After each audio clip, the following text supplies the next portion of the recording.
यहाँ पे राजेंद्र दास जी महाराज ने माँ लक्ष्मी की रूठने की कथा सुनाई। जब भगवान जगन्नाथ मनाते हैं, आगे सुनिए, बड़ी ही मनमोहक कथा है। राधे राधे। श्रोता और वक्ता भगवान ने सोचा कि चलो लक्ष्मी जी को कुछ ना कुछ अनुशासन तो करना पड़ेगा। तो लक्ष्मी जी आई, जगन्नाथ जी ने थोड़ा मुंह घुमाया, कहा क्यों जी नाराज हैं क्या? बोले हाँ नाराज तो है। सारी घटना सुनाई। लक्ष्मी जी ने कहा ये हमारी स्वतंत्रता है, आप घूमते फिरते हो, हम तो आपको टोकते नहीं हैं। भाई हम भी घूमने गई थी, हमारे व्रत का उत्सव का समय चल रहा, अनुष्ठान का समय चल रहा, जो हमारे उपयुक्त था वहां में गई। जो लोग दिन चढ़े तक सो रहे थे उनके पास में भला क्यों जाने वाली? इतने दोस्त नारायण में आ जाएं तो मैं नारायण को छोड़ के चली जाऊं, मनुष्य की तो क्या चले। ये बहुत महत्वपूर्ण श्लोक है पुराणों का।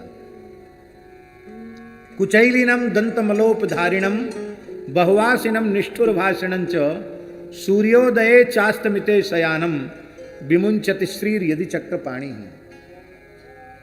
इतने दोष यदि नारायण में आ जाएं तो नारायण को छोड़कर लक्ष्मी जी चली जाएंगी। इसलिए इन दोषों से हम सबको बचना चाहिए। पहला दोष है गंदे मैले अपवित्र वस्त्र धारण करना। गंदे कपड़े पहनने वाले के पास लक्ष्मी जी नहीं रहती। एकदम साफ स्वच्छ पवित्र वस्त्र धारण करके रहना चाहिए। लोग वही कपड़ा पहन के मलमूत्र त्याग आदि करते रहेंगे और वही कपड़ा पहन के मंदिरों में जाते हैं, उसी कपड़ा पहन के सब जगह घूमेंगे। नहीं, भोजन कर लेते हैं। जब व्यक्ति मलमूत्र का मल का त्याग करता है तो उसमें एक वैज्ञानिक पद्धति है महाराज।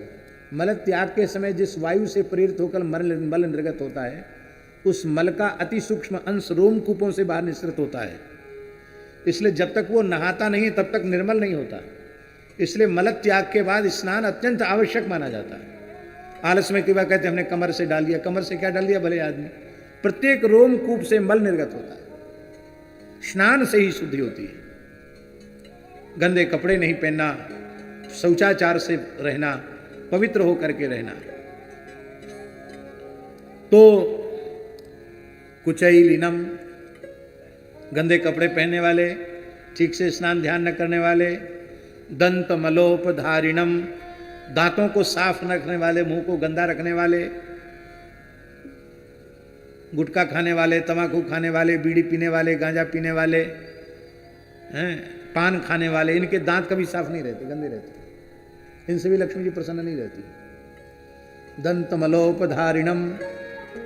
दूसरा दोष बहुवासिनम, ठूस ठूस कर खाने वाले के ऊपर भी लक्ष्मी जी प्रसन्न नहीं रहती। बहुत से लोग होते हैं बहुत बहुभोजी होते हैं, बहुभोजी के ऊपर भी लक्ष्मी जी प्रसन्न नहीं होती। जीने के लिए खाओ, खाने के लिए मत जियो। खाने, बहुत से लोग खाने के लिए ही जीते हैं, जीने भर के लिए खाओ। शास्त्र की बातें कई बार कहने में बड़ा भय लगता है। इसलिए भय लगता है कि हम स्वयं उनका पालन नहीं कर पाते हैं। महाराज जी लिखा हुआ है अष्टौ ग्रासा मुनेर ग्राह्या। हम लोग जो घर द्वार छोड़ करके मुनियों की परंपरा में आ गए हैं, उनको 24 घंटे में 8 ग्रास भोजन करना चाहिए। कितना करना चाहिए? तब हम कहेंगे कि हम तो एक रोटी का 1 ग्रास मान लेंगे, तो 8 रोटी में तो काम चल ही जाएगा। तो हमारे जैसे लोग कहीं बुद्धि न लगा दें, इसके लिए ऋषियों ने और आगे नियम कठोर किया। आंवला का फल देखा कितना बड़ा होता है, इतना बड़ा। तो आमलक प्रमाण ग्रास। चलो अच्छा हाइब्रिड का भी ले लो, कोई बात नहीं। कितना बड़ा होगा तो मौसमी जितना बड़ा तो नहीं होगा, कितना बड़ा होगा। तो एक आंवले के बराबर 1 ग्रास। इस तरह से 8 ग्रास भोजन करने का विधान है मुनियों को।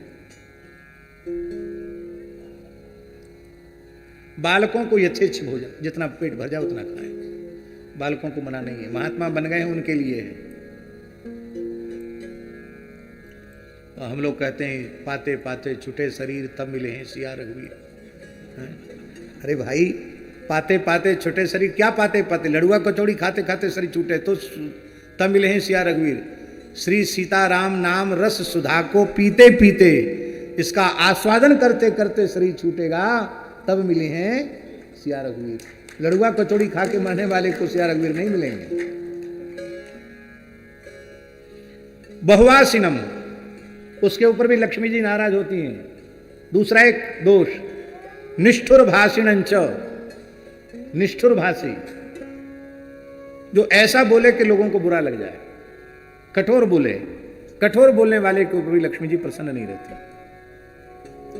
आखिरी दोष, सूर्योदय और सूर्यास्त के समय जो सोता है उसके ऊपर भी लक्ष्मी जी प्रसन्न नहीं रहती है। सूर्योदय चास्तमिते शयानम विमुंचति श्रीर यदि चक्र पाणी ही, साक्षात नारायण में ये दोष आ जाएं तो लक्ष्मी जी नारायण को छोड़ के चली जाएंगी, मनुष्य की तो चले क्या।